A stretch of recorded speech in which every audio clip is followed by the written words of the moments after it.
Meet Ebony. She's a fourth-year journalism student. She spent her summer running hoses through backwoods, flying to remote areas, and fighting forest fires. What did you do this summer? So how do you deal with those sort of stressful situations, I guess? Fighting a fire, I you'd laugh. think would be scary. Yeah, sometimes it is really scary, but like I find when I'm really nervous or like the adrenaline's really pumping, that's when I focus the best. So I guess it's good in some ways. I get really excited too. My crew could attest to that. Like in the chopper on the way to a fire, I'll be like, oh, because it's partly nerves, partly I'm like super excited. I'm like, what's this fire gonna look like, you know? And partly it's my first year, right? Everyone else is like pretty calm. They're like, oh yeah, you know, just routine. But I think it's pretty cool.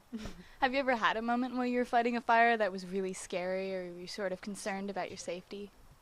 The one time we were sent to this one fire and water bombers were called, which are like the big airplanes that drop the water on there.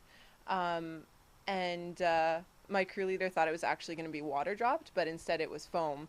But he thought it was going to be water, so we had just gotten to the fire's edge, and I was like the hose layer. And so I'd laid the hose to the fire's edge, and he was there, and we're trying to get the nozzle on, and then the water bombers came over on the radio, and they're like, is anyone near the, this part of the fire on the west end? And we're like, oh shoot, that's us, right? And they're like, we're gonna do about 6 or 7 drops. And so my crew leader's just like, get out. He's like, run, take cover. And I was like, oh my god. And so like we're running through the bush, and then the water bombers come. So here I am like running through the bush, and I dive under this tree because he's like, take cover. And I'm like, oh my god. So I'm under this like tiny little spruce tree that would do nothing basically, and like the foam comes down, and it's just kind of like floating down, and he's just like looking at me kind of like laughing. I was like, you told me to take cover. You talk a lot about your crew. You guys must have built like a pretty close relationship. Who are some of like the most memorable characters? My crew leader, Mario, probably for sure.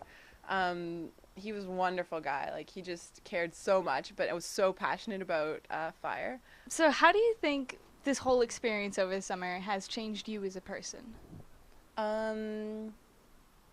So basically, I think I've just learned to be more confident being by myself. Not that I wasn't before, but just being in the bush by myself. It teaches you a lot about who you are, how much you can take. Steffanie Pinch, Charlotte Perspectives.